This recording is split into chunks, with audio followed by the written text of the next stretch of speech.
Welcome back to part two with Mark Todd, the former Sheffield United and Rotherham United midfielder. We covered quite a lot of ground. You used to cover a lot of ground in midfield. I had to. In part, those little legs were scurrying all over. Harry used to keep shouting at us, yeah. Yeah, we did sort of off the field here in part one. There's a lot more to talk about. Mark was talking in part one about his new role at Manchester City. Very exciting it is too, and we'll have more chat about that, and also his enterprise in trying to bring brightness and some relief into the lives of people who are suffering for whatever reason, in particularly youngsters, and getting them to meet football stars, football managers that they admire, and also the possibility of him setting up a nationwide football network which delivers exactly that kind of aim. But of course, Sheffield United and Rotherham United are very close to your heart. But we'll talk about Sheffield United in some detail in a minute. But Rotherham and Paul Warne, I mean, I think he's been there 4 years now.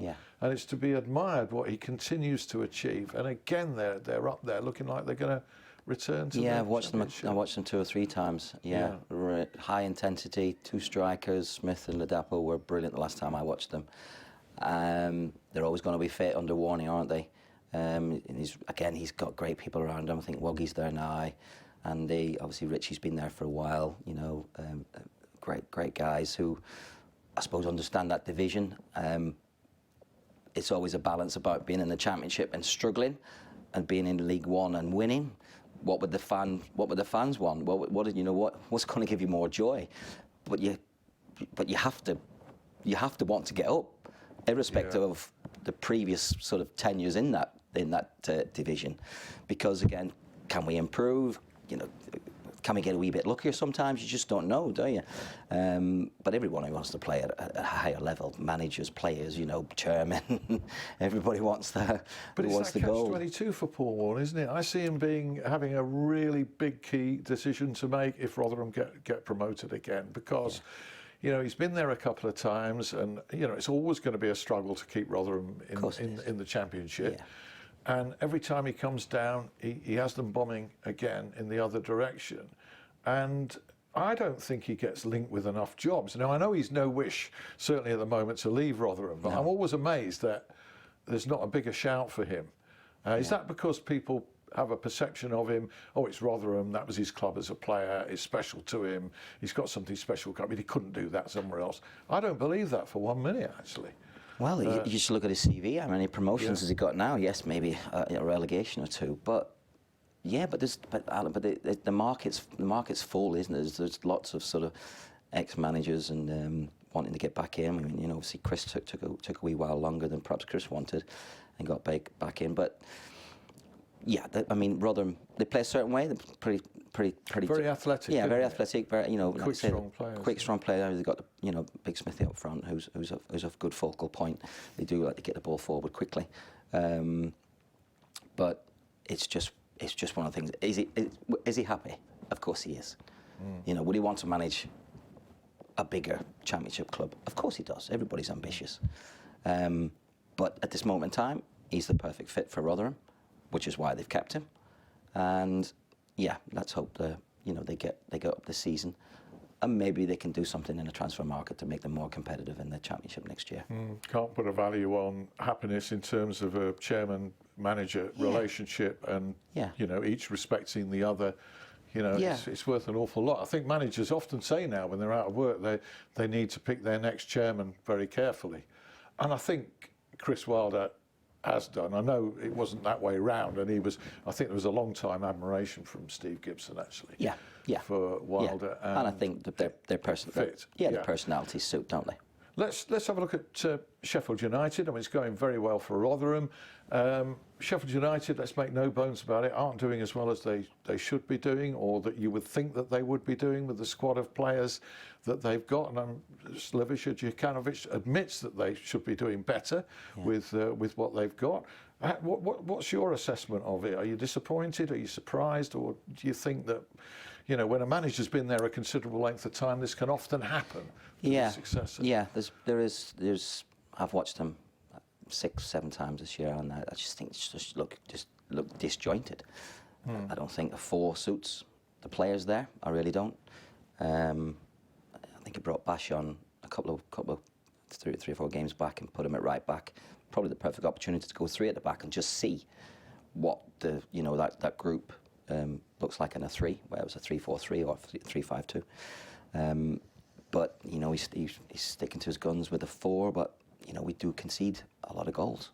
The Blackburn game and was not scoring many either. No, again, that's what I'm talking about. Disjointed in terms of fluidity and dominating the game for long periods, particularly at home, which we haven't done, other than perhaps the Peterborough game.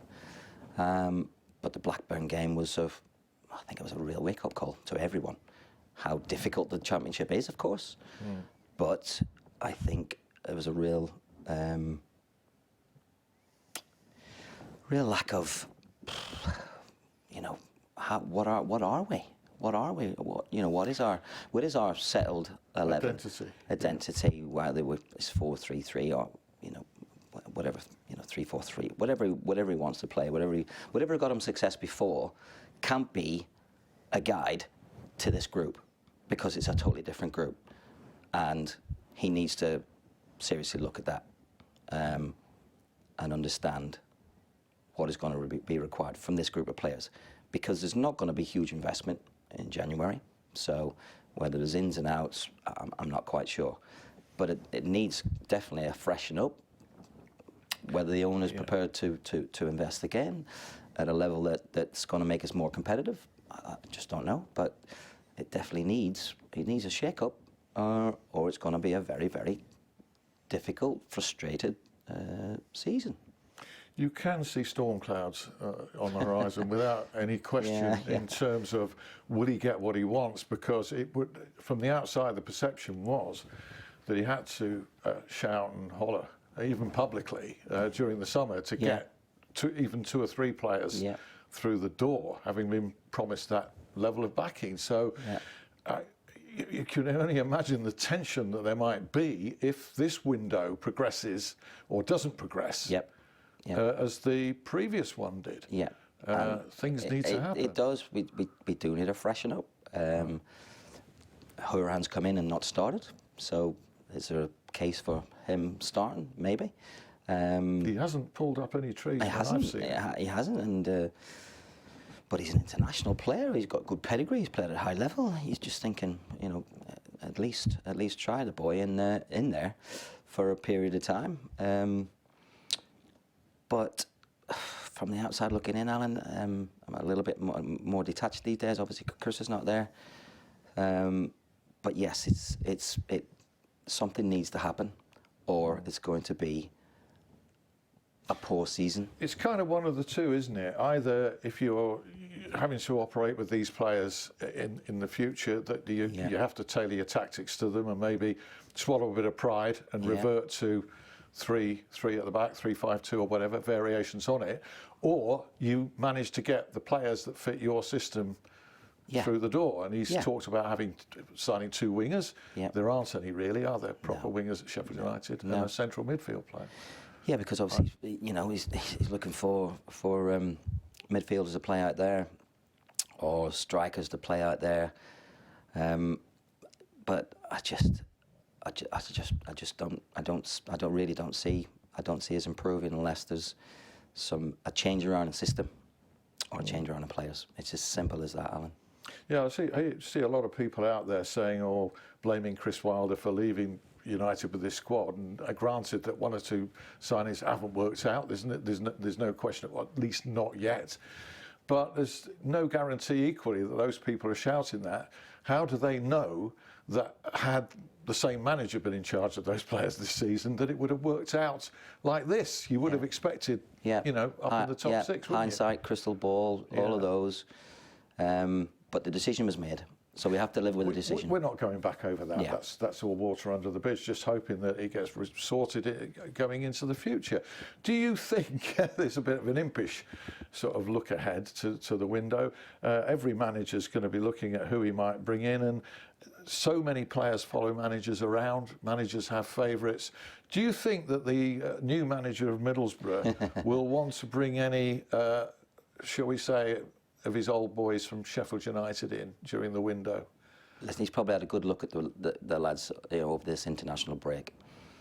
He will want the characters he needs in that dressing room. So he's looking at things that you can't see, which is the person, not the player. But I'm sure, yes, those who are not playing, and Bash is one really, and I think he spoke on record about it over the last couple of days, that he needs to be playing at 33. Of course he does. We all want to play, particularly when you're in the twilight. You can definitely see Chris Basham and alone until the end of the season or something of that nature. I think that's something that would be good for Bash, definitely. Yeah. Because he's kind of an inspirational guy because of how he plays. And I think he can lift any group playing regularly. I really do. And in terms of a wish list, I would put John Egan probably right at the very, very top of it, but certainly would be expensive. But John is he's the captain, he's the key, isn't he? So I could see that one as well, but it depends, and it reverts back to what we were talking about now. It depends. Do Sheffield United have to offload in order to bring players in? Because they're pretty stacked up with loans, so they're going to have to look for permanent deals. Yeah, they are. Are they going to have to offload? Are they going to have to accept money? Yeah, that comes down to the budget. That comes down to balancing the books. We've all run businesses, and you have to live within your means. So if it's players, having to leave or being sold at whatever cost, so whatever price, and replacements coming in, who's out there? Who's out there that can really come in and to attract them, and freshen us up and make us more competitive. You need to be in a better position. And more consistent. I think that's what we're missing. Real consistency. We've had some really good performances sprinkled over the season, but it's been really poor. There's been no sort of. We've either been all right or poor. There's no. We're digging out a draw here, or let's shut up shop. And if we go to Blackburn and we're 2-1 down, you're thinking, oh, hold on a minute, just shut up shop for a little bit, try and wrestle the game back, tactically or technically, whatever. And then maybe nick one, at the end. But we looked so open against Blackburn. I think that was the alarming performance, really. Where you're thinking, this group needs to. Needs some freshening up, definitely. Well, it's not over yet, and because of the compactness of the division, and only a couple of teams are kind of. And that's the ridiculous nature of it, isn't it? Yeah. It's still there. It's still absolutely. And there's always one team that kind of comes at a gallop, having been really struggled the first half of the season. Well, I hope it's Sheffield United. I hope so too. I hope so too. I mean, one slightly surprise package, I suppose, Coventry City, who are at Bramall Lane this weekend on Saturday. I'm delighted to say I'll be doing that game for TalkSport at lunchtime. I'm on the grass at Sheffield United Academy watching the 16s. Are you? So I can't make Bramall Lane. You can't two places at once. No. Coventry are going brilliantly. I saw them at Hull quite recently, and they won 1-0, but they were better than a 1-0 win, I thought. And the manager there very well, of course, Mark Robbins, don't you? Back. We were kids at Man U together. Robbo was a year younger than us, but he was in our Youth Cup group. 85-86 season, we got to the Youth Cup final. We played Man City at Old Trafford and Main Road, and Robbo was part of that group. But I worked with him at Rotherham. He was youth team boss when I was head of community and academy coach. So I know how methodical and detailed he is. He's a deep thinker, Robbo. Yeah. He's a great guy, and I'm delighted to see that his second tenure at Coventry has been so successul. But it just shows what can be achieved in the Championship. Coventry are the surprise team this year, of course, aren't they? Yeah. So getting a settled group, a system. Lads, they've got fighting a lot for of younger players and a lot of pace in the team. But he's developed that group over a period of time, hasn't he? Yes. Over through the promotion. Exactly. I suppose the momentum from getting promotion. Of course, and we found that as well, didn't we? Yes. From League One Championship, and then obviously a couple of seasons changing the group, right? And then Bosch were in the Premier League. Yeah. Well, it's good to see, and that's an attractive game, and I'm sure Coventry, from what I saw, I think they'll come and attack. I think looked to attack. So it could. I mean, he was a striker himself, so he likes to go forward. Yeah. Yeah, they're springing to attack very quickly. So there's that game. There's also Sheffield Wednesday are playing at Accrington. Now I don't know if you've got any views on the blue and white half of the city. I've watched them 3 or 4 times. So I watched them at the start of the season against Fleetwood, where they were very good. It was a good game that day. And then I saw them play Oxford and Lincoln, where they were dreadful. Yeah. They were, again, disjointed. Big crowd again, expectation high. It's really difficult. We know ourselves how long we were in League One. We know it's a difficult league to get out of and play really consistently, because the Championship players, you have that Championship mindset, but you're, no disrespect, you're heading off to Accrington, you're going down to Gillingham, they've had a problem with exactly that sort of game. It's about you. At Wimbledon and Cheltenham. And you've got to get your mind right. Never mind your technique and all of that. You've got to get your the psychological side of the game. It's so important. I talked about it earlier on. What can't you see? I can't see resilience. I can't see competitiveness. I can't see just real desire to go to these places on a Tuesday night and dig a result out.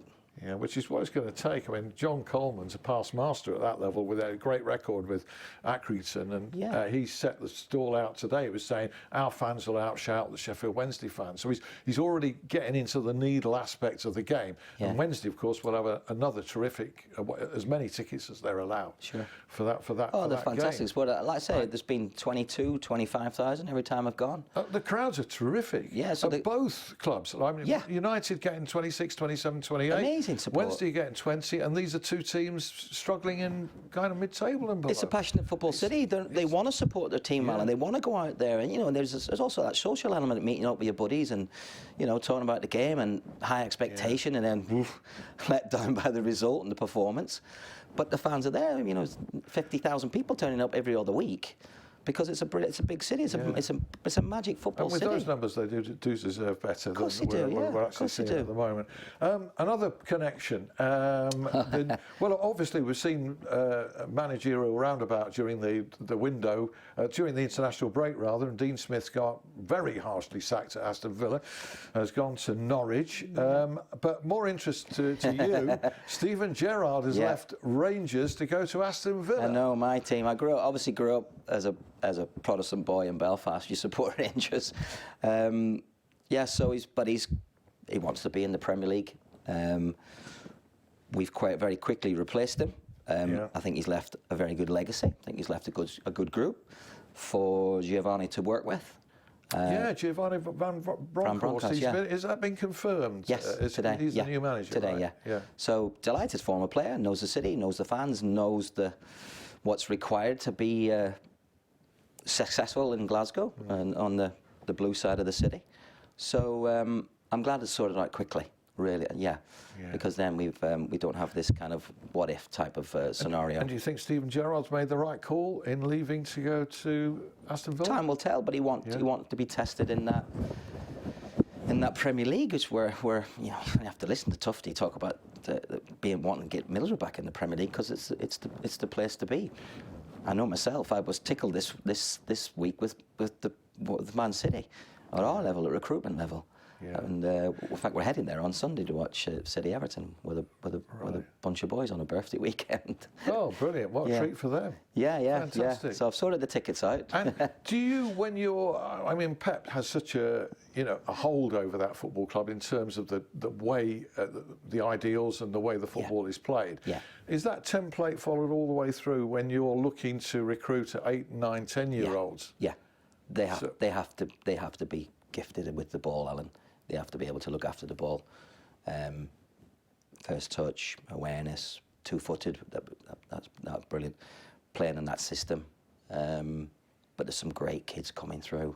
There's obviously when you have the Champions League, you have the UEFA Under-19s Youth League as well.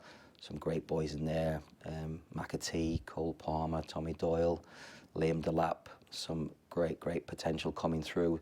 There's been supporting the first team. You're looking at pure technical ability, initially, running. but that's what you can see. And teamwork, you forget at 8, 9, 10. You can have these lads who want one ball for them and another ball for the rest of the team. So you ignore the fact that they're selfish. Listen, I'm not scouting at that level, but I'm looking for very technical players. Yeah. Initially, that's obviously gonna jump off the page. But then thereafter, what about the person? We talked earlier on about they can get in technically. Can they fit in because they're a good kid? Can they stay in because they've got that desire and that real commitment to their profession? Can you tell at that age? At 8 and 9? Yeah. Oh, I think technically yes, but you just don't know, Alan. What the future may hold. But in terms of their attitudes as they grow up. If they love the game, they're always going to have a chance. If I look back at me every day with the ball, from 3 to 16 when I signed for Man U. Every day with the ball, every day. I was lucky because in street in Belfast where there was an older boy and me and Dave used to play. So we used to play 2v1 nearly every day. So we were always playing around and playing together around corners and touch and pass. And that's what Pep. The whole world now wants to play the Man City way, don't they? Playing out from the back. But they don't play in the streets anymore and don't put jumpers down and don't do all that. Too many cars on the road, isn't there? Yeah, but it's great. I mean, you talk about characters and, all managers, particularly Paul Ward is huge on that, and it's really paid off for him. I want good people. Yeah. But conversely, I remember a really successful football manager saying to me, I'd sign Jack the Ripper tomorrow if he could play. No, he's going to upset the group. Yeah. I don't care who he is, what he is. Yeah, I've never said who this manager was. Yeah, if you're going to upset the group, if he's banging goals in, you may give him some licence. But if he's a complete numpty in the dressing room, he'll not last. No. He'll not last. But Mavericks are entertained, and I'm not talking about Jack the Ripper now, but I'm talking about football Mavericks. Like, for instance, Sir Alex Ferguson's genius in handling Cantona. Yeah. And things like that. So Matt Busby with George Best. Yeah. There's no way you're not going to play him. Absolutely. My Northern Irish hero, apart from Northern Whiteside. But yes. So you, like I say, they were magic. So if they're magic and performing, there's some wee licenses, but being part of a group is very important. Having a magic dressing room that's all thinking the same way and fighting the same way, and being one down and nicking a goal back and having that drive and commitment to the cause is sometimes more than Mr. Maverick and Mr. Technical. Yeah. Well, it's brilliant. I hope we've covered all the ground. I mean, we've covered a fair bit of ground. We talked during the break about what we were going to talk about. Is there always something that you've missed out? And by the way, we've not had a roundup this week. James not able to make it this week because of other professional commitments. But we will endeavour to talk about the sporting scene more generally as we go on, and indeed the local football scene. I've got to take hats off to SheffieldFootball.com, who are producing for YouTube a sort of 7 or 8 minute roundup with action highlights of local teams in non-league football. That's exactly what's required. I had a look this week. Absolutely terrific. You covered Stocksbridge Park Steel game last weekend, and also Hallam, who I saw surprisingly beaten out of sight by Rossington Main. Terrific performance by them during the week, and good luck to Ryan Cresswell, new manager of Sheffield FC. Mark, Todd, it's been an absolute delight for the last hour. Thank you so much. Really enjoyed. YouTube later. See you soon. Bye-bye.